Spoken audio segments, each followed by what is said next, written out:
जिल्ह्याची खबरबात या बातमीपत्राचे प्रायोजक आहेत Mac care super speciality hospital Ahmednagar.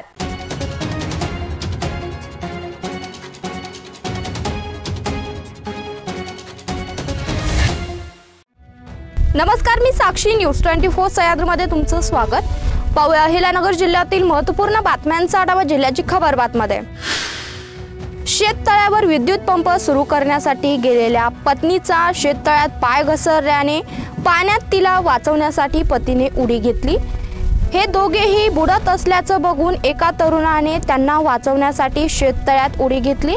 या घटनेत महिलेला वाचविण्यात यश आलंय, मात्र पती व तो तरुण शेततळ्यात बुडून मृत पावलेत। ही दुर्दैवी घटना अस्तगावच्या चोळकेवाडी येथे घडली। या प्रकरणी चोळकेवाडी अस्तगाव परिसरात शोककळा पसरली आहे।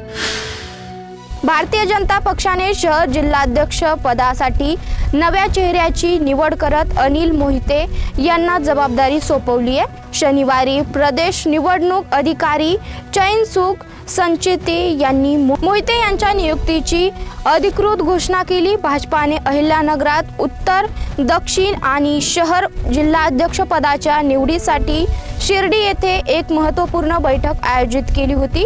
या बैठकीत निरीक्षकांच्या उपस्थितीत उत्तर विभागासाठी नितीन दिनकर यांची निवड झाली, तर दक्षिण विभागात दिलीप भालसिंग यांना मुदतवाढ देण्यात आली आहे। दरवर्षी जून महिन्याच्या सुरुवातीला भंडारदरा, रतनवाडी, घाटघर आणि कळसुबाई अभयारण्य परिसरात हजारो काजवे चमकत झाडाझुडपांवर झळकतात। हे दृश्य पाहण्यासाठी राज्याच्या कोपऱ्यातून पर्यटक येथे गर्दी करतात। मात्र यंदा सलग 15 दिवसांपासून सुरू असलेल्या अवकाळी पावसामुळे आणि वेळेआधी आलेल्या मान्सूनमुळे हे वातावरण बिघडलंय। तिसगाव येथे गोरक्षक भारत लिपारे यांच्यावर 9 जणांच्या टोळक्याने हल्ला करून मारहाण केल्याची घटना गुरुवारी दुपारी घडली। या हल्ल्यात लिपारे यांचे 1.5 तोळ्याचे सोन्याची चैन आणि 8,500 रुपयांची रोकड लुटण्यात आली। तसेच हल्लेखोरांनी लिपारे यांचे हात पाय बांधून त्यांना जीवे मारण्याची धमकी देऊन तलवारीसह लाकडी दांडके बेल्ट फायटरने मारहाण केली। या प्रकरणी पाथर्डी पोलीस ठाण्यात 9 जणांविरुद्ध गुन्हा दाखल झाला। शाकीर कुरेशी, इरफान कुरेशी, इरशाद कुरेशी, अरबाज राजू पठाण, अफजल हनीफ कुरेशी, जुनेद शेख, बबलू जब्बार कुरेशी, सलीम मस्जिद कुरेशी, रफिक कुरेशी यांच्या विरोधात गुन्हा दाखल झाला। बंद असलेल्या 3 घरांचे कुलूप तोडून सोन्याचे दागिने व रोख रक्कम अज्ञात 3 ते 4 चोरट्यांनी चोरून नेला। रावरी फॅक्टरी येथील अंबिकानगर येथे ही घटना शनिवारी पहाटेच्या सुमारास घडली। रावरी फॅक्टरी येथे 4 दिवसांपूर्वी एक सराफी दुकान फोडण्याचा प्रयत्न झाला होता। त्यानंतर आज शनिवारी पहाटेच्या दरम्यान अज्ञात 3 ते 4 चोरट्यांनी अंबिकानगर येथील विष्णू माधव पवार, सागर खडके व किरण थोरात यांच्या बंद घराची कुलपे तोडून घरात प्रवेश केला। घरातील सामानाची उचकापाचक केली। यावेळी किरण थोरात यांच्या घरात कपाटाची उचकापाचक करून चोरट्यांनी रोख रक्कम चोरून नेली। जिल्ह्याची खबरबातमध्ये घेऊया छोटीशी विश्रांती। आता कडक उन्हाळ्यात राम एजन्सी घेऊन येत आहे खास थंडगार गारवा।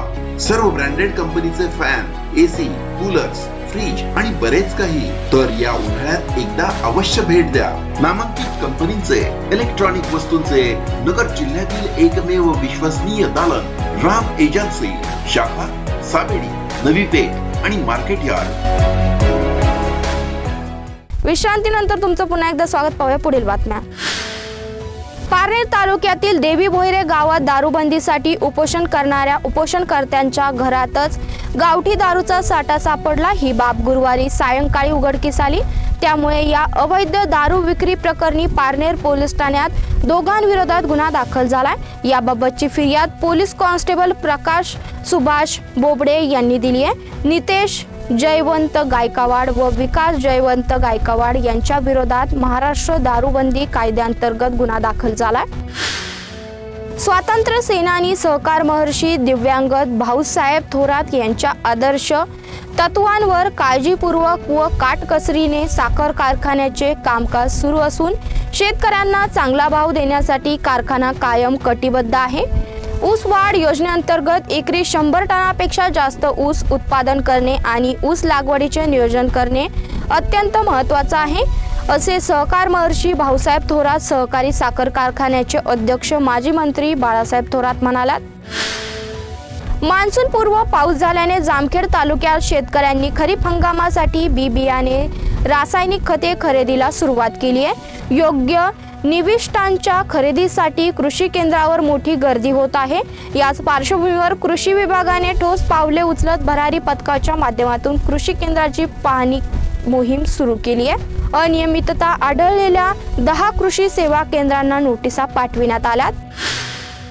डीबीटीच्या तांत्रिक अडचणीमुळे गेले 4 महिने अडकलेले संजय गांधी निराधार योजनेचे अनुदान आता मिळण्यास सुरुवात झाली आहे। या संजय गांधी शाखेच्या अधिकाऱ्यांनी लाभार्थ्यांना योग्य मार्गदर्शन केल्याने आता हे काम अंतिम टप्प्यात आलंय। याशिवाय आमदार शिवाजी कर्डिले यांच्या मार्गदर्शनाखाली संजय गांधी योजना समितीच्या माजी पदाधिकाऱ्यांनी पुढाकार घेत लाभार्थ्यांना मदत केल्याने तांत्रिक अडचणीवर मात झाली आहे।